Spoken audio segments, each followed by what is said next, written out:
that our phones, for all their good, by the way, we're super positive on technology. We're super hopeful on this opportunity.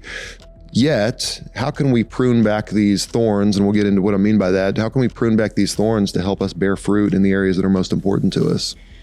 So I think we're all beginning to wake up a little bit to the fact that our phones control us. Yeah. All the stats, all the studies are out there. We see the mental health issues and the anxiety issues skyrocket at the same rate. Yeah. I mean, it all goes back to 2008. Yeah. The iPhone, Yeah. then social media, and it just keeps rolling up from there. We see our kids, it used to be a babysitter we give them, and now it's destroying their minds and, their ability for socialization and all of that.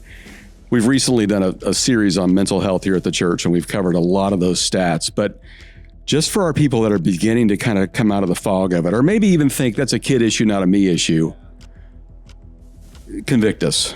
Well, first, I do think we're waking up to the damage it's doing. I don't know yet that we've fully appreciated the stakes and what we really, how high the stakes are. And this line stops me on my track all the time, is that if we don't do something, when I say we, I'm looking in a mirror, I'm looking at parents, I'm looking at this generation of people who are married, who have tended to blame the kids. If we don't look in the mirror, if we don't do something, then this generation of kids could be the first generation of kids who will someday die with more of other people's memories than memories they create on their own. Wow. So I'd never thought about it like that. If that doesn't prompt us to do something, right, then there's a problem. And I believe... Hey, welcome to Simple Faith. Man, we met a guy today that I cannot wait for you to hear what he has to say. We actually rushed to get this content out. His name is Joey Odom, and Joey works at a great organization that is helping people reclaim the wellness away from the phone that has stolen it from them. You might be thinking, what are you talking about? The phone's great. It's actually the way I'm listening to you right now. I get it. There are some great things about the phone, but it can also slowly choke life out of our relationships. That's what we're going to talk about today. So I have a feeling some of you are going to learn some things about how to best take care of your kids with phones and even yourself. You're going to want to share this with somebody, so make sure you're thinking of who that can be. And if you haven't already, subscribe to the podcast so you always get a copy of it every time it comes out. If you haven't watched us on YouTube, check this out, because Joey was in studio and he got to comment on some of the contents of our studio, which may or may not have happened to be a Kansas City Chiefs helmet. So anyway, we had a lot of fun and learned a lot. Great stuff from Joey Odom. So here we go. My conversation with Joey.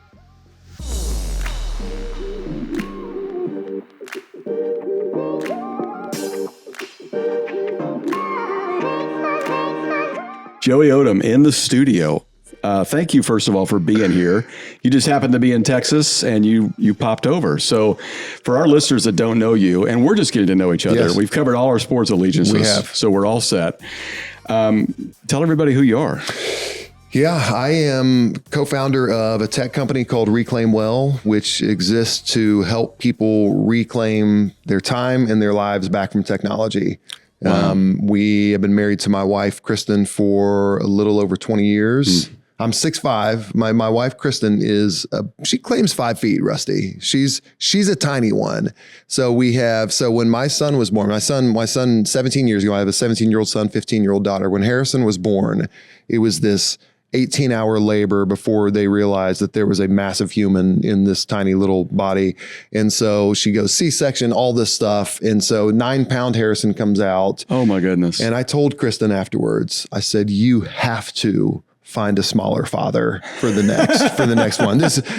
So luckily she didn't. I was fortunate that she didn't. She kept this father. And so when we found out, getting the ultrasound that the second was going to be a girl, my wife, who's pretty matter of fact, she didn't say, oh my gosh, a sweet little girl. Or, oh, I've always wanted a daughter. She said, thank God we can be done. Yeah. So we had Harrison and we had Gianna, and it's the 4 of us. And I live in Knoxville, Tennessee, but as we have shared, listener, I came in, and I'm a Bills fan. I came in to see this horrendous red Kansas City Chiefs helmet sitting between us right now. And it was just pure trigger. And then that hurt for a little bit. And then I got a lot of grief from Andrew behind the scenes. We away. There's a snap. There's a kick. It is up. It is no good. No distractions, but a great quarterback and a great young defense. Kelly continues to throw underneath. Thomas hit as he takes a handoff, fumbles the ball, and here comes the Cowboys. It's Thomas Everett with one man to beat Tina, and now he's on his way. Don Beebe, the lone Bills, touchdown, Dallas.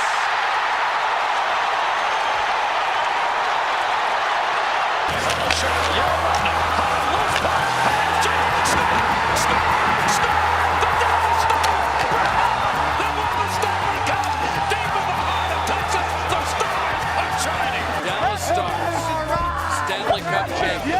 Looks like a genius move. Picking up Brett Maher, believing he was going to be the missing link. Felt like I got throat punched. Yeah, But it only then- lasted 13 seconds. But that hurts so much. Sorry, it was out there. Oh, that hurts. Listener, don't Google Chiefs Bills 13 seconds. Don't do it. In 17 seconds. Down the middle to the end zone, and there it is! A few moments later. Overtime, 42-36 in one of the great divisional games of all time, and one of the biggest heartbreaks you'll ever see. And then but then we had commonality. We are Sooners fans together. We are. So you have not jumped on the Knoxville / Tennessee bandwagon there with the Volunteers. You have to. I have orange in my closet, and that's Okay. all. That's survival. Sure. And so I will go. And again, the Sooners are coming to Knoxville this year. They're playing in Knoxville. That's right. So that will be. I will wear crimson and cream that Saturday. The other ones, I'll go very respectfully and kindly and convivially. Sure. Wearing my orange out to Tennessee tailgates. My business partner Heath Wilson is a huge Vols fan. He has a great tailgate, so we'll go out there. I'll wear my orange. Okay. But it's as we said, I'm Sooner born and Sooner bred, and when I die, I'm Sooner dead. There you go. Oh, I love that. Okay, so you started this company to really help people distance themselves, or at least have a healthy relationship with their phones. What were you doing before that? I was in commercial real estate for 15 years. Okay. Which naturally you go from commercial real estate to starting a tech company. That's kind of the natural progression. Usually, yes. That's usually how it goes. So I did that for 15 years and it was going great. And then I got a text out of the blue one day from Heath. Heath had co-founded and sold a financial tech company, and he had run that for 20 some years, and then sold it to NASDAQ, and in his 40s, retired and said, "Hey, I'm gonna rest for a little bit. I'm gonna take a year of rest." And about 45 days in, his wife said, "You are driving me crazy and you have to get a hobby." You're done resting. Yes, you're done. Rest time's over. So he called me and he said, "Hey, I've had this idea for a couple of years around really more of a nagging that for all my great intentions, this silly little phone is getting in the way of all of them. And what if we could help other dads? What if we could help other families?" And so that's when the journey started of just kind of ideating around what can we do to help reclaim the time in our lives and intimacy in our marriages and conversations with our kids and deep work and quiet times and all the things that our phones, for all they're good. By the way, we're super positive on technology. We're super hopeful on this opportunity. Yet, how can we prune back these thorns? And we'll get into what I mean by that. How can we prune back these thorns to help us bear fruit in the areas that are most important to us? So I think we're all beginning to wake up a little bit to the fact that our phones control us. Yeah. All the stats, all the studies are out there. We see the mental health issues and the anxiety issues skyrocket at the same rate. Yeah. I mean, it all goes back to 2008, Yeah. the iPhone, Yeah. then social media, and it just keeps rolling up from there. We see our kids, it used to be a babysitter we give them, and now it's destroying their minds and, their ability for socialization and all of that. We've recently done a series on mental health here at the church, and we've covered a lot of those stats. But just for our people that are beginning to kind of come out of the fog of it, or maybe even think that's a kid issue, not a me issue, convict us. Well, first, I do think we're waking up to the damage it's doing. I don't know yet that we've fully appreciated the stakes and what we really how high the stakes are. And this line stops me on my track all the time. is that if we don't do something, when I say we, I'm looking in a mirror, I'm looking at parents, I'm looking at this generation of people who are married, who have tended to blame the kids. If we don't look in the mirror, if we don't do something, then this generation of kids could be the first generation of kids who will someday die with more of other people's memories than memories they create on their own. Wow. So I'd never thought about it like that. If that doesn't prompt us to do something, then there's a problem. And I believe what we've done, I think we've gotten into, just specific to parents, I think and maybe in all areas, but specific to parents, we've gotten into a trap. And we refer to this as the 3M parent trap. And the first is with the first M is we as parents have modeled a bad relationship with our phones. And when I say that, it looks kind of like we have our phones at the dinner table, or if our kids are trying to talk to us, we'll take a look at our phone instead of looking in their eyes, kind of killing that moment, killing that intimacy. So we've modeled this bad relationship with our phones. And then someday we give our kids phones, and they do something very, very unsurprising, is they mimic what we have modeled, right? They have their phones at the dinner table, or they phone snub us in the middle of a conversation. But then we do something crazy, Rusty. Like we have the audacity to get mad at our kids. We get mad at them for mimicking what we modeled. Statistically, the number one predictor of how your child will use a phone someday is how you use your phone today. So we all have to ask ourselves a question: am I modeling a relationship with my phone that I want my kids to mimic someday? And then if you're doing that, if you're modeling a relationship you want them to mimic, then all of a sudden you don't get mad at them. You make memories, and you create these great opportunities. You set a template for them in what they can expect in their future relationships. So this is where I begin to, again, we start doom and gloom, and first generation of kids will die with more, all this, but this is hope. This is because we know the problem. All of a sudden, we have the diagnosis. We know with certainty, here's what happens. So I'll close off this portion with this. A lot of comparison has been made with this in secondhand smoke. And the smoking epidemic changed when we realized that secondhand smoke was hurting our kids. So if you look at the data will tell you, since they started tracking smoking in adults, smoking is down 72%. If you look at the data that says smoking in kids, since they begin tracking that data, smoking in kids is down, you guessed it, 72%. The exact same amount. Why?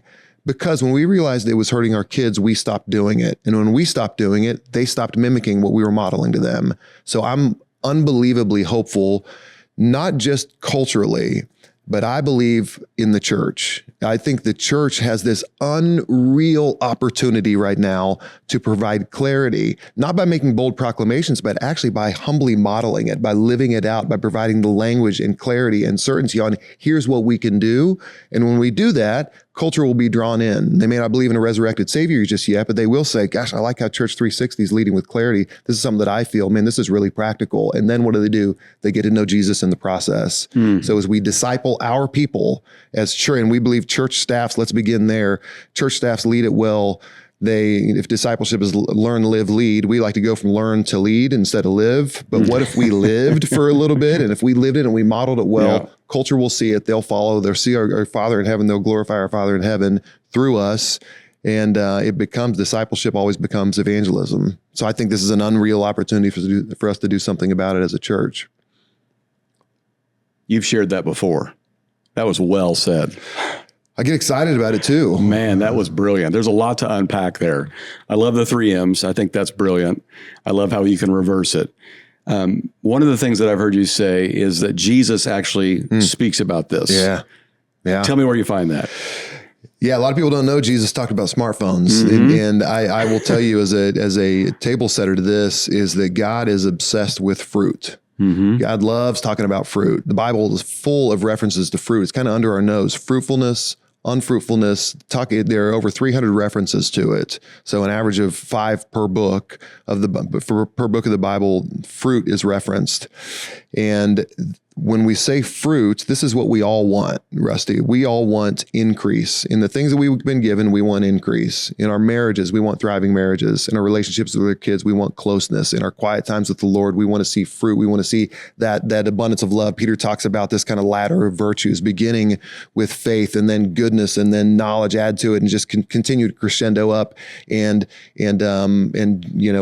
all the way up to the peak of that is love. By the way, interestingly, love, if you look at add to, love is higher than even godliness. And so just as a side note, our ability to love is so impacted by our presence of our phones all the time. And Jesus talks about this very thing in the parable of the sower. He says, the thorns, that is the greatest threat to fruit. The thorns choke out the seed, making it unfruitful. And here's what's interesting. It says that a seed grew up among the thorns. So let's think about the data. The data tells us that 91% of us have our phones with us 24 hours a day. In other words, we are growing up among the thorns.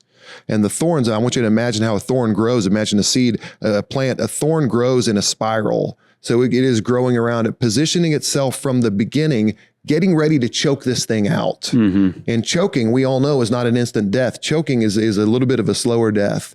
And so all of a sudden it begins to choke us out. And Jesus says the thorns represent three things. The first one, it represents the worries of life. It represents the pleasures of life, and it represents the deceitfulness of wealth. So if we break down all three of those things, even within, this is actually interesting, even within the rhythm of our days. So let's start with the worries of life.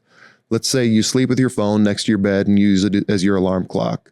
You roll over 6:30 in the morning, and the first thing you do is open your X feed or your news feed or your email. All of a sudden, before you've even cracked open the word, before you even said, welcome, Holy Spirit, all of a sudden, the worries of life begin to constrict. They begin to choke out the seed, choke out your morning. And that's from the beginning. That's just one glance at our phones. Those worries of life begin to choke us out. Think about the evening. You think this is where Jesus talks about the pleasures of life. This is when we get home after a long day at work, or it's time to spend time with the kids, or it's time to sit down with your wife and have a conversation, or your spouse, whatever that is. All of a sudden we want to escape those moments. And so we find ourselves seeking the pleasures of the world through our phone. Yeah. We go to Netflix or gaming or ESPN or gambling, or it could be nefarious like pornography, whatever it is, but it doesn't have to be this capital S sin. It's just distraction. So all of a sudden we're escaping the present moment and the pleasures of the world that we find in our phones. And then in the middle of the day, these are the money-making hours. So you think about when Jesus talks about the deceitfulness of wealth. And I love that he doesn't just say wealth. He says deceitfulness of wealth, because wealth will tell you a story. The perception of wealth will tell you a story.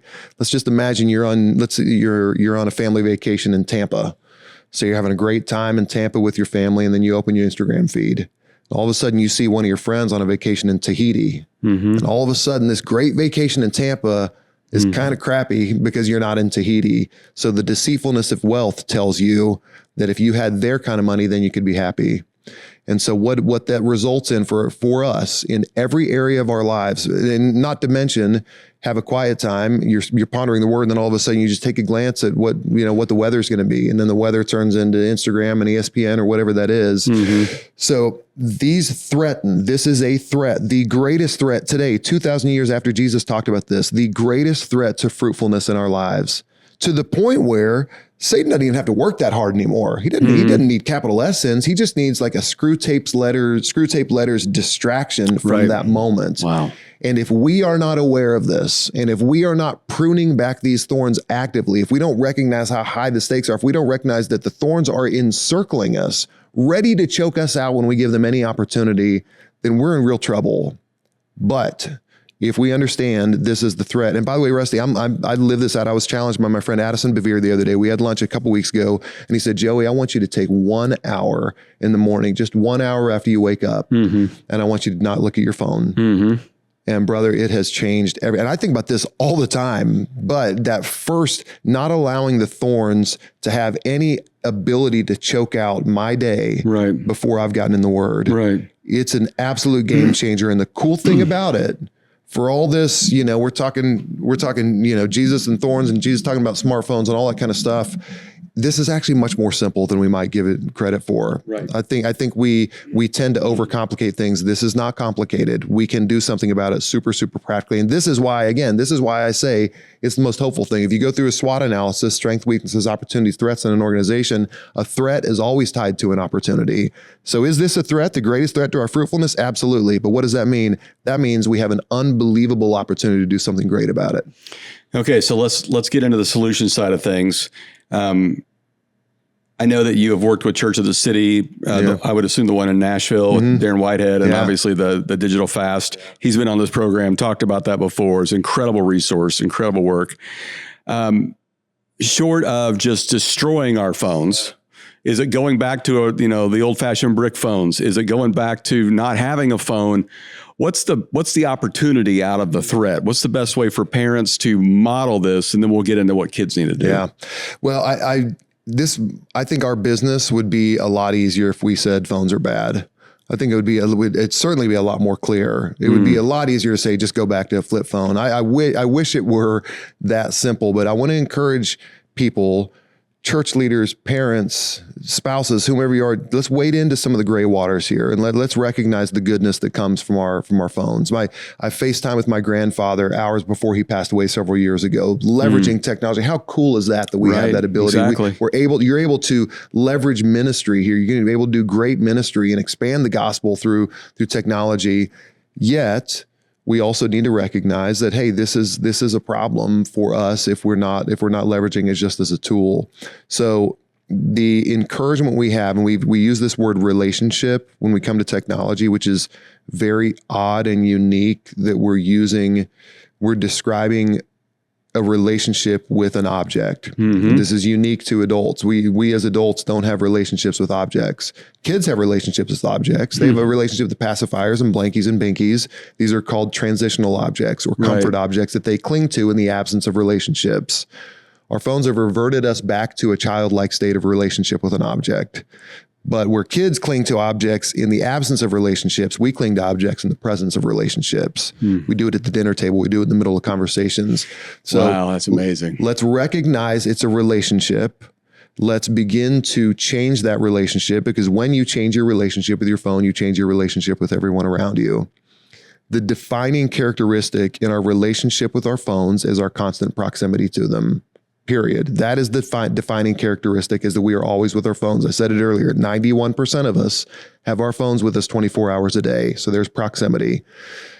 Because they're with us all the time, we interact with them all the time. 89% of our smartphone usage is self-initiated. It is us initiating contact with our phones. It's not notifications grabbing us.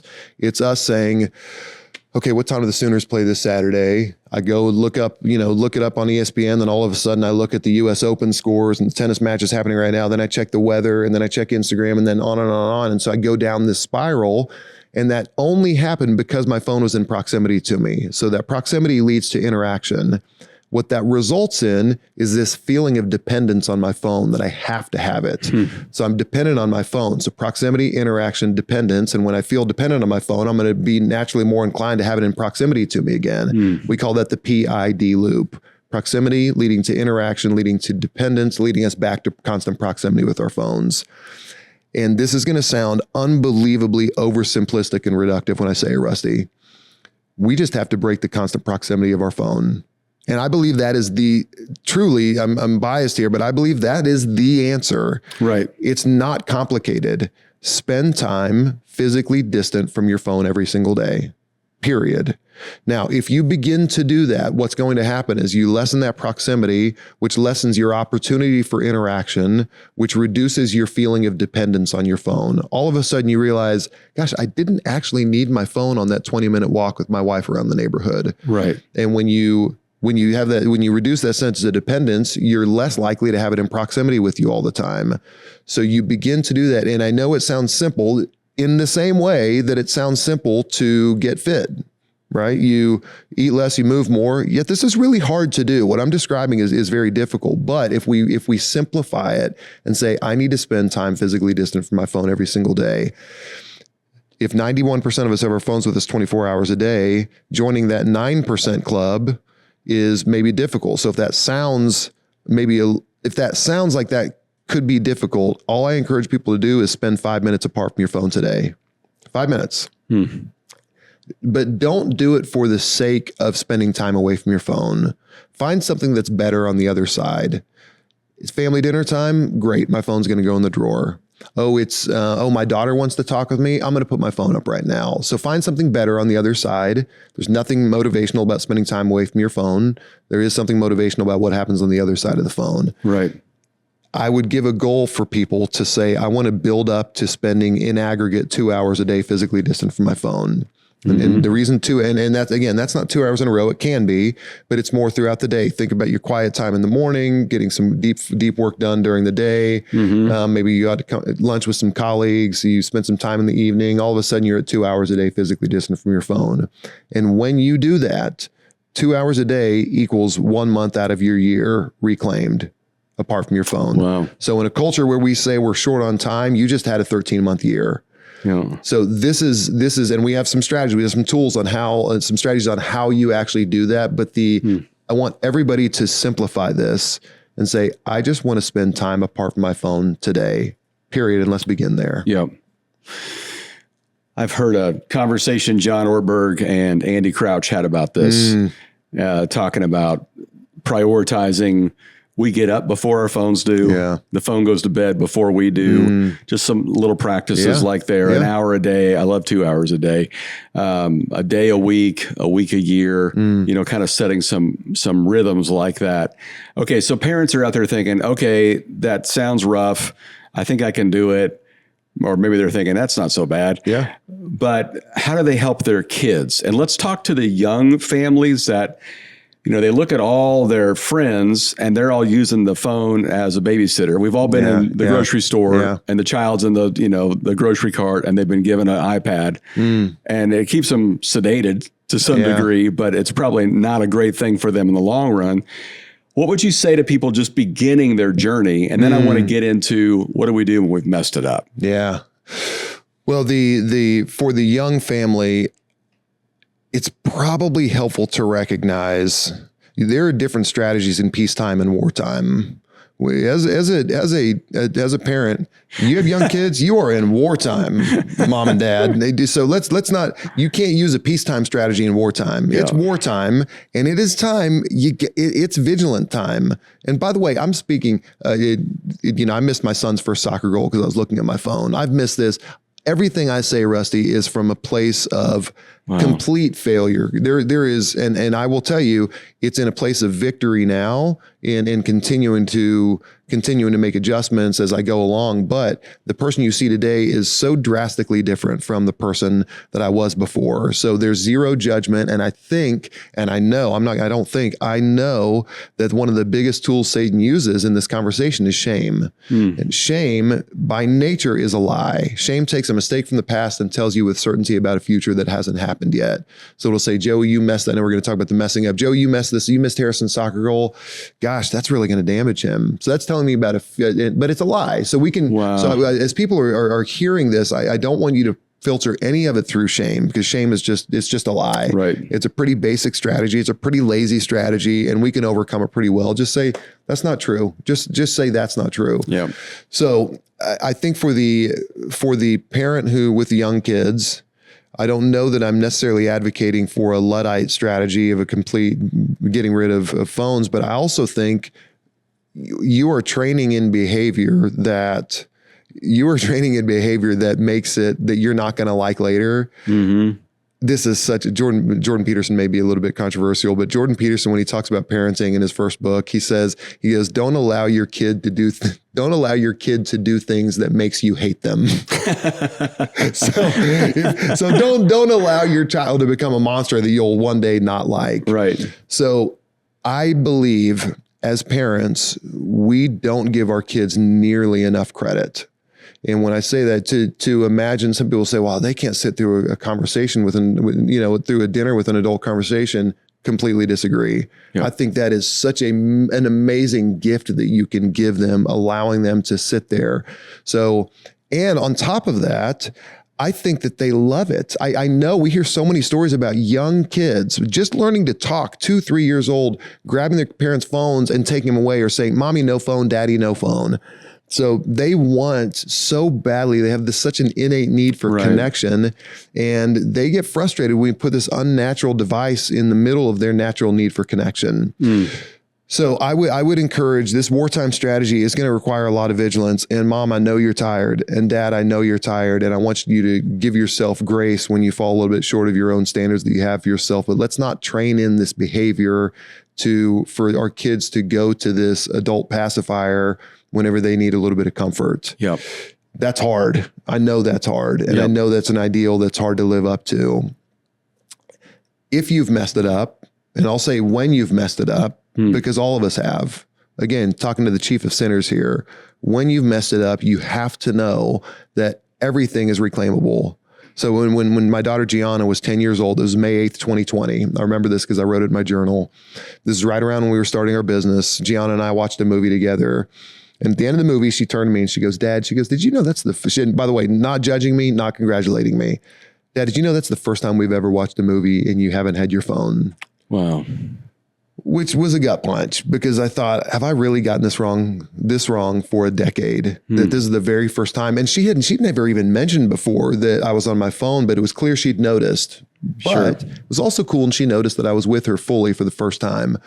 So fast forward 4 years, May 8th, 2024, I read that in my journal. They were reflecting back on that time. And I asked Gianna, who's 14 at that time, I said, G, do you remember saying that to me? And she laughed and she said, Dad, it would be so weird if you had your phone during a movie now. So in 4 years, everything had changed for her. For her, normal had changed. This is something, if we can commit to this, and it was only because I had messed it up.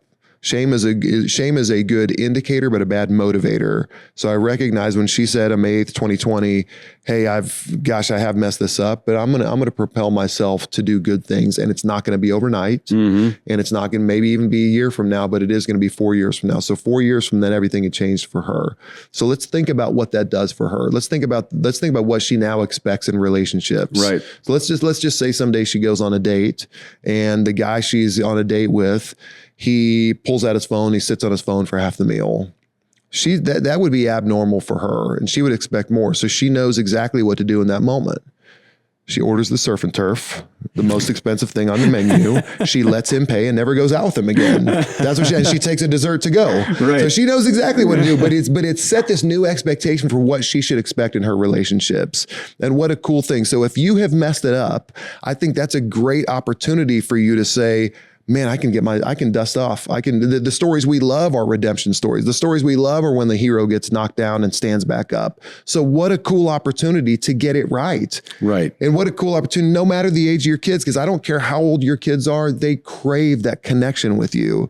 So you can get this right, and it's iterative. It's small steps. It's 2 steps forward, 1 step back, and 2 steps forward and 3 steps back. And you just continue to make that progress all along the way. And the key is, and we do Parents' Night talks, the last thing we tell people is stop at nothing.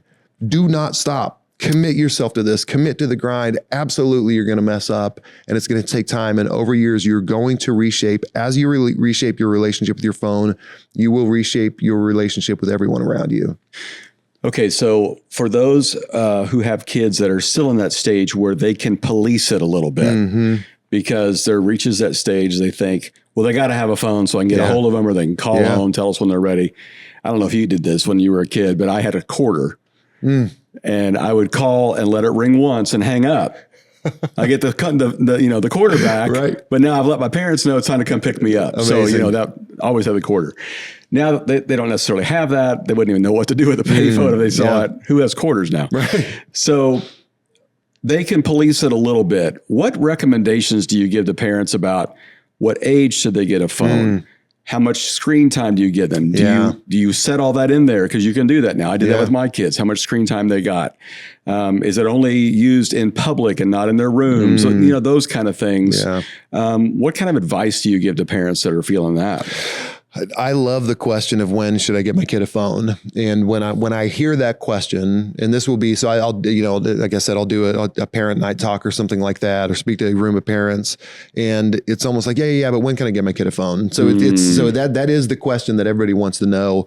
And what I hear when people ask that is, what's best for my child? That's the question that I hear. Is they're not saying how soon can I get a phone? They're saying what's best for my child. And we want very simple answers. And I think people are looking for a number oftentimes, or they expect an answer of a number. And I think it's maybe slightly more complicated and nuanced than that. Sure. So the guideline that we give people, after spending a lot of time thinking about this and hearing a lot of smart people talk about this, is our framework. We call it 248. And it encompasses a few different factors, the combination of which I think lead your child to the greatest possibility of success. The first one, the 2. 2 represents the 2 years that you as a parent must have modeled a good relationship that you want your kid to mimic. So for at minimum 2 years prior to your child getting a phone, Okay. I want you to focus on yourself and say, I'm going to model this well for a minimum of 2 years. By the way, 3 years is better than 2, 5 is better than 3, all that kind of stuff.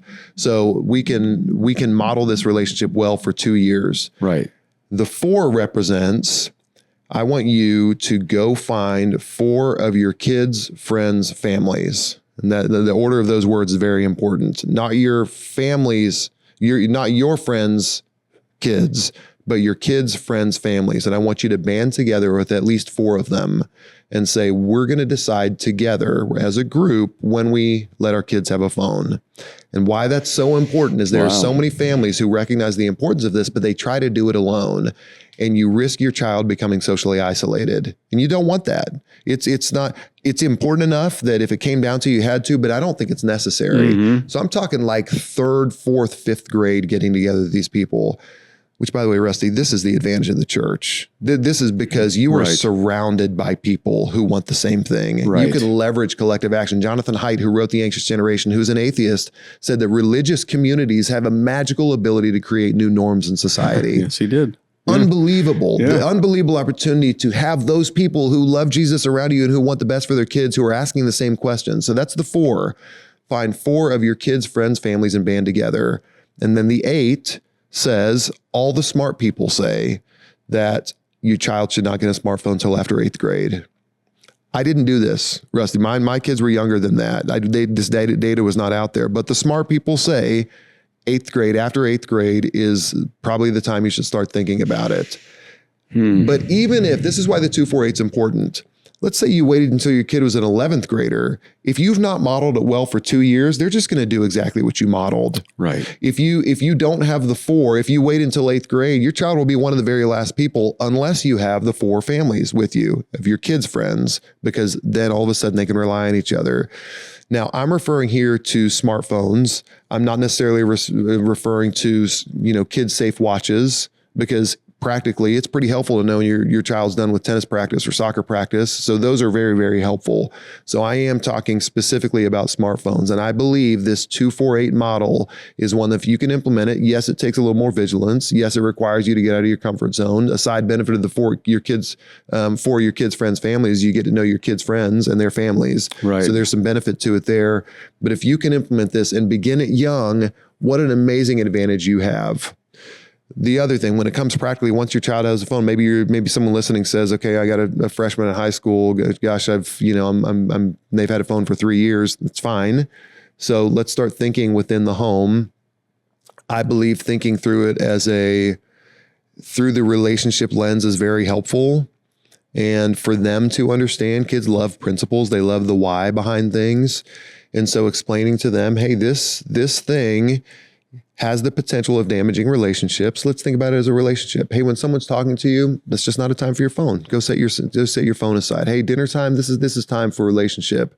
Very practically, I would say a child should never have a phone in their room overnight. Period. And that's we understand the nuance to some of these things, but that's a pretty black and white one. If Joey Odom, if I had a phone at 14 years old in my room overnight and the internet, bro, I would have never slept, ever. I would have never slept. So so for a bunch of reasons, no kids, no phones overnight in your kids' room. The amount of screen time, I think this is an opportunity for them. This goes back to relationship. If it's just saying, hey, if it's homework time, it's just not phone time. So think about what lives on the other side of it. I think encouraging outside is great. There's a great organization podcast called 1,000 Hours Outside, hosted by Jenny Urich, who's a wonderful human. And they just encourage, hey, let's get outside as much as we can. How great. Now I'm an avid indoorsman, but I hear that the outside's great. But I do think getting outdoors is a wonderful thing to do. And I think if you knew I liked you, man, I hate camping. I don't want to do any of that. Camping, I hate humidity. I hate bugs. It's just the worst. Give me a coffee shop and thank you. Just Gosh, air kindred conditioning. spirit. Absolutely. But I do hear outside's great.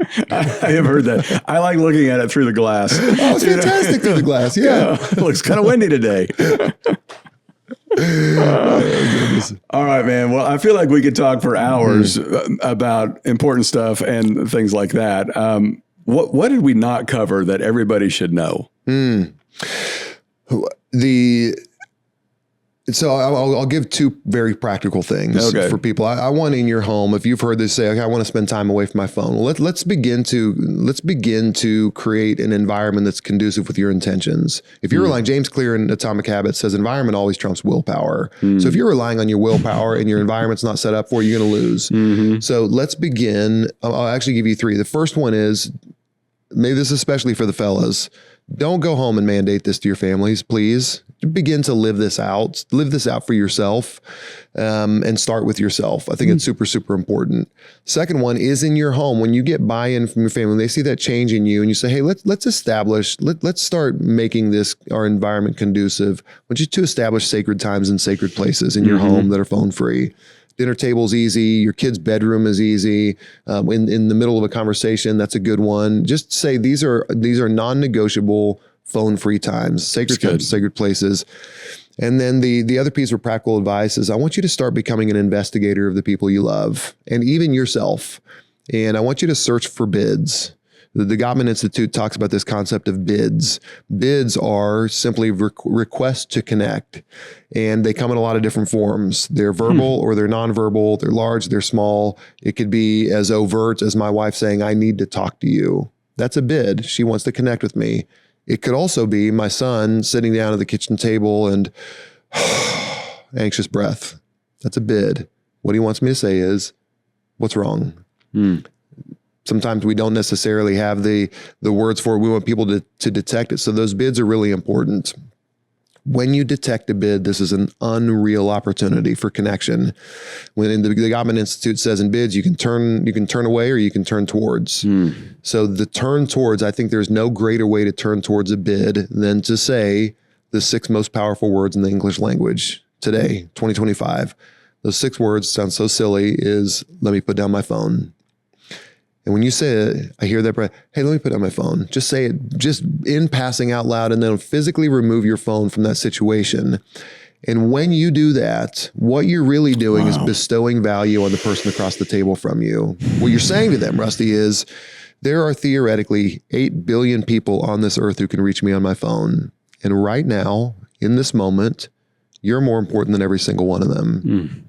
So let's just imagine for a second, if you just take me at face value there, let's imagine what could happen to intimacy in a marriage if you began to do that practice. If you search for those bids and you responded to them with those 6 words, let's just imagine what that would do for my son, 17-year-old young man who wants to be a good man. Let's imagine what happened for my daughter, 15-year-old daughter. It's hard to be a teenage girl, I've heard, but let's just imagine what happens the next time that she's confronted with mean girls at school. That'll be a difficult situation, but she will have that innate value that only comes from your father's eyes on you or your mother's eyes on you. She'll know this is tough, but I know I have value. So she'll be able to overcome those situations. So this is a game changer. And Andy Crouch, you mentioned him earlier. Andy Crouch says that real change happens over 3 generations. And I believe in my heart that putting down this phone and making eye contact with somebody, I believe that will reverberate in your grandchildren. I believe that simple act of doing that will reverberate in multiple generations. They will feel the impact. So the stakes are high. The solution is simple and it's unbelievably difficult.